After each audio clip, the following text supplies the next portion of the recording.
Alright, good morning everybody. It is Friday and last day of work, Friday, June something, I don't remember, but I'm gonna get the day started. Grab my stuff, put my shoes on, and then we're gonna get going. So see you in the next one.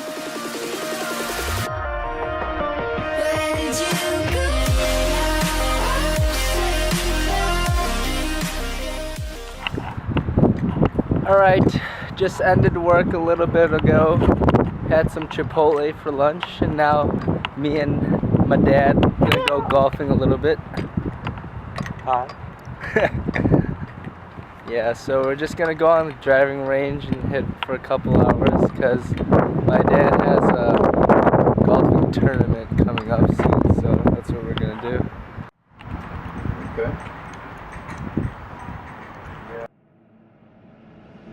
Like a thief in the night, I'm coming for your heart, I'm coming for your heart. This time it's anything goes. I guess I'm just a selfish ghost. Ghost, ghost, ghost, ghost, ghost, ghost, ghost, ghost, ghost, ghost, ghost, ghost, ghost. I guess I'm just a selfish ghost.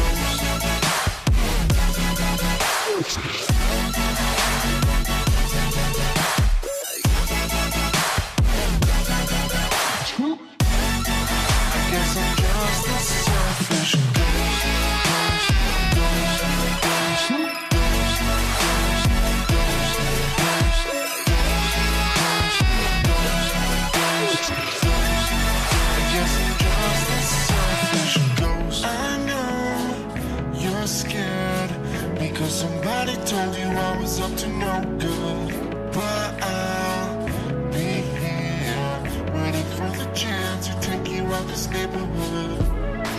There's a whole wide world for us to see. The only thing you gotta do is follow me.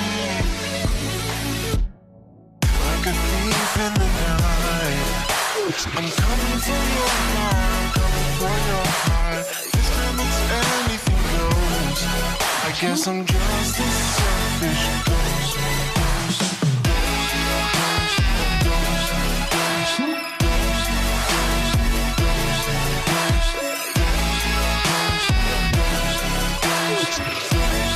I guess I'm just a selfish ghost.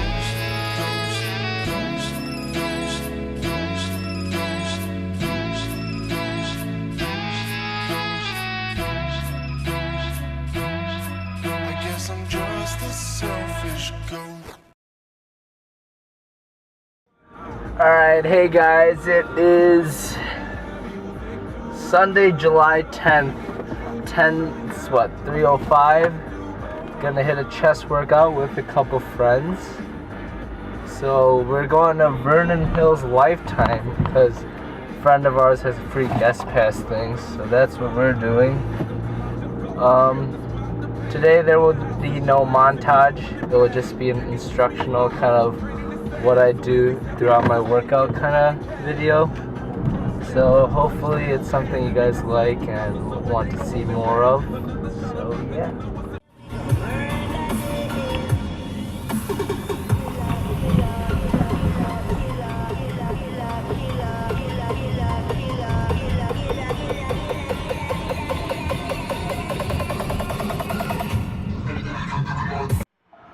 What's up YouTube family, here with the voiceover for our push day. We started with the flat bench, just the bar for 3 sets of 8 just to get warmed up. Then we moved on to our working set for 5x5. I used 165 for my 5x5. It was kind of a struggle, but I could grind through it, so I just kept the weight. A couple tips and tricks for the bench. As you can see, my scapula is dug into the bench, so you get as much chest activation as you can. You get the full range of motion from the bottom stretch to the squeeze at the top, and that's why we really want to keep our scapula retracted so we feel that full range of motion. Here are just another set of 5x5. Another key thing is to be ready before you bench. Some people lift the bar off the rack and they just go straight into it. But you know, you gotta take a deep breath at the top and have tension all the way down and all the way up to have a good bench. Here, the Hong twins are doing a 3 sets of 8, but same things apply. You want the scapula retracted. You want tension at all times. You want to be in control of the bar from the top to the bottom to get a good bench. One thing is, as the elbows are flared more outwards, that will activate more shoulders, and as they are more pushed in to your sides, that will activate more triceps, so you want a good balance. Here we're doing the incline for 5x5. I used 135 in the beginning, first 2 sets, but then I bumped it up to 145 because it was pretty easy.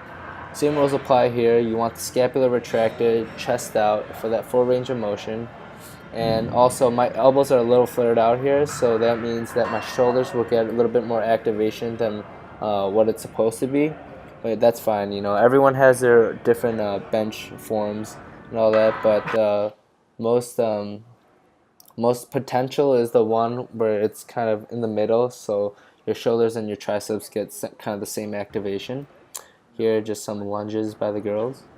Then we moved on to the pec deck for 3 sets of 8 to 12. Here I'm using 120 pounds, and the main key here is to puff your chest out so you feel that squeeze in the middle right there and have that full range of motion so your chest is stretched out at the widest part. Then we moved on to incline dumbbell just to hit the upper chest because that's where my chest is kind of lagging right now. Use 60 pounds, 3 sets of 8, but we did a giant set here. So right after this 3 sets of 8 with the 60 pounds, you'll see me get onto the dumbbell flies. I could have used 30 pounds, I could have used 25 pounds, but I stuck with 20 because, you know, this gets me out of breath, and I also got 2 more sets of it after. So I just kept it at 20 pounds. Keeping good form, having a big stretch at the bottom and then a squeeze in the middle. And then right after that, I did something that I call like the preacher or the prayer hands, where you grab whatever amount of weight and then you want to squeeze your chest in the middle to get really that just an extra squeeze, just an extra pump in the chest. This is 8 reps, I think. So 3 sets of 8 on the dumbbells. And then on the dumbbell flies, we did 8 again. And then for the prayers, we did another 8 repetitions. Another key thing for the dumbbell is you want to be able to control them. So the heavier you go, make sure that you can control the dumbbells from the bottom to the top, because you don't want to have them flaying around, because that's where injuries happen. And we don't want no snap city up in here. So here the pec fly, same thing, full range of motion, stretch at the bottom, squeeze at the top. This can easily become an arm workout if you just use your arms to lift them up, but we really want to focus on the chest and the activation. Then again, we moved on to the prayers, squeezing when we put them at the top, and relaxing, squeezing and relaxing, so we get the full range of motion and the full squeeze at the bottom.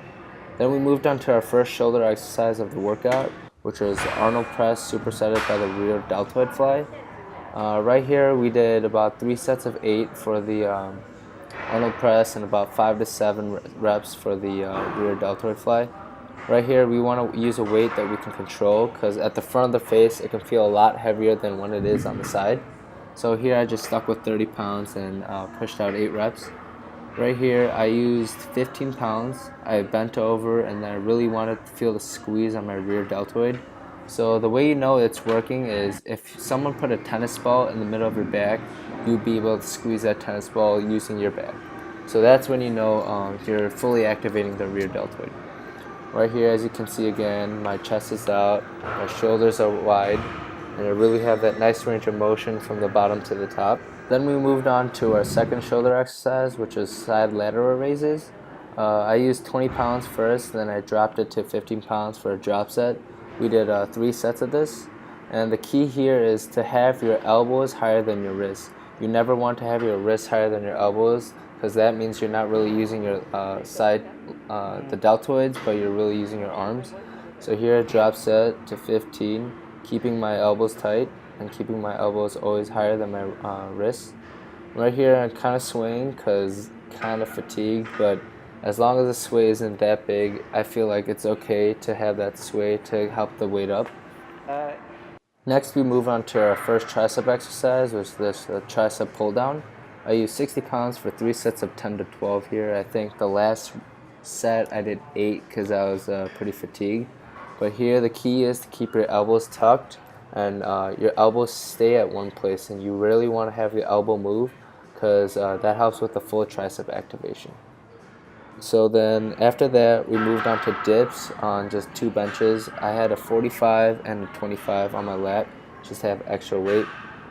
One thing here is you want to have depth from going down, and you really want to squeeze at the top. And that's it for the workout, guys. I hope you liked the commentary. The audio isn't that great, but I hope you enjoyed it. Alright, here at Los Comales with Jeannie. Sister Wives Dave. Yes, my sister wives, I guess. And I'll tell you guys what I get when I get it. Alright guys, this is all for me. 11 tacos. JK. I got 2 beef tacos and then 2, what is it? El Pastor. El Pastor, pork tacos. So I'm gonna enjoy this, and everybody have a good day.